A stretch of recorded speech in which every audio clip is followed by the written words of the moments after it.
आज तुम्हाला मी जी रेसिपी दाखवणार आहे ती रेसिपी अजिबात फसणार नाही याची गॅरंटी मी तुम्हाला देते। चला तर आज आपण बघूयात मटार पुरी। तर मार्केटमध्ये वाटाणे भरपूर स्वस्त आहेत, तर तोपर्यंत हा व्हिडिओ तुम्ही सुद्धा नक्की ट्राय करून बघा। यासोबत मी एक स्पेशल अशी चटणी दाखवणार आहे तुम्हाला। त्या चटणीसोबत ही पुरी एकदम छान लागते। तुम्हाला हवं तर तुम्ही बटाट्याच्या भाजीसोबत सुद्धा या पुऱ्या खाऊ शकता किंवा तुम्ही संध्याकाळच्या चहासोबत सुद्धा ही पुरी एन्जॉय करू शकता। चला तर वेळ वाया न घालवता व्हिडिओकडे वळूयात। तर त्यासाठी काय करायचं आहे, इथे मी वाटाणे घेतलेले आहेत। आता हे वाटाणे स्वच्छ धुवून घ्यायचे आहेत। वाटाणे धुवून झाले की मग मी इथे टोपामध्ये पाणी घेतलेलं आहे गरम करून, त्यामध्ये थोडंसं मीठ घालायचं, धुतलेले वाटाणे घालायचे आणि हे वाटाणे शिजवून घ्यायचे आहेत।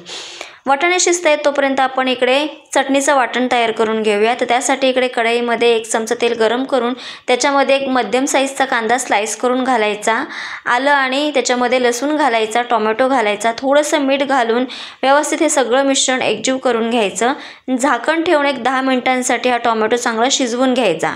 टोमॅटो व्यवस्थित शिजला की मग हे मिश्रण एका ताटामध्ये काढून घ्यायचं आणि थंड करून घ्यायचं।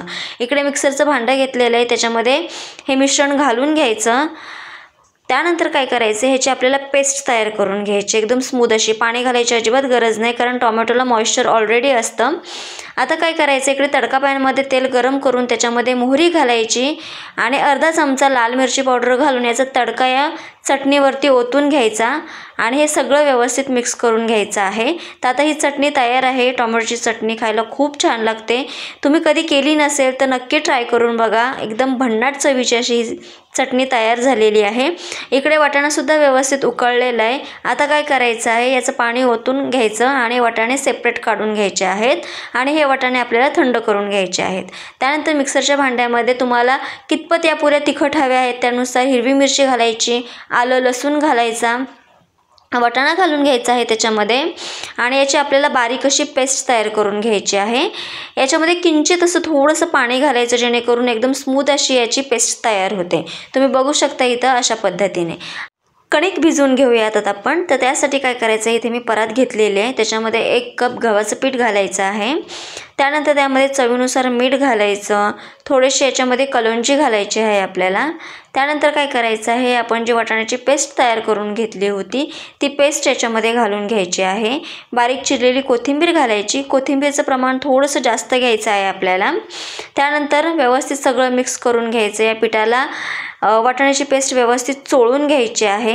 व्यवस्थित सगळं मिश्रण एकजीव झालं की मग यामध्ये थोडं थोडं करून पाण्याचा शिपका द्यायचा आणि आपण चपात्यांसाठी जसं पीठ मळतो अगदी त्याप्रमाणे आपल्याला याचं कणिक मळून घ्यायचं आहे।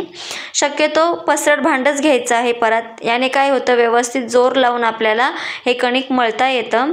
व्यवस्थित मळून झालं की मग काय करायचं, थोडंसं तेल लावायचं, पुन्हा एकदा 5 ते 7 मिनिटांसाठी हे कणिक मळून घ्यायचं आहे आणि एक साधारण 15 ते 20 मिनिटांसाठी हे कणिक छान असं भिजवून घ्यायचं आहे।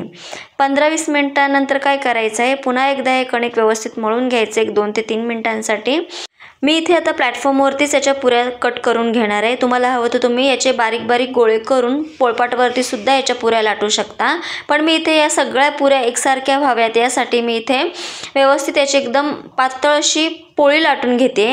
याची पोळी लाटून झाली की मग काय करायचं आहे, इथे मी जे आपलं बरणीचं झाकण असतं ते घेतलेलं आहे। तुम्हाला हवं तर तुम्ही वाटी सुद्धा घेऊ शकता किंवा कटर असतील तुमच्याकडे तर त्याने सुद्धा तुम्ही याने पुऱ्या कट करू शकता। पुऱ्या कट करून झालं की मग त्याचं जे एक्स्ट्राचं पीठ असतं ते काढून घ्यायचं आणि तुम्ही बघू शकता इथे एकदम एकसारख्या अशा ह्या पुऱ्या तयार झालेल्या आहेत।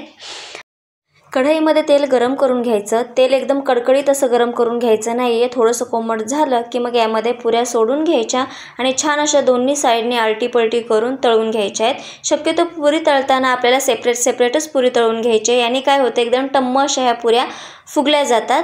तर अशा पद्धतीने आता ह्या सगळ्या पुऱ्या मी तळून घेते आहे। तर तुम्ही सुद्धा ही रेसिपी नक्की ट्राय करून बघा, चटणीसोबत खूप छान लागते।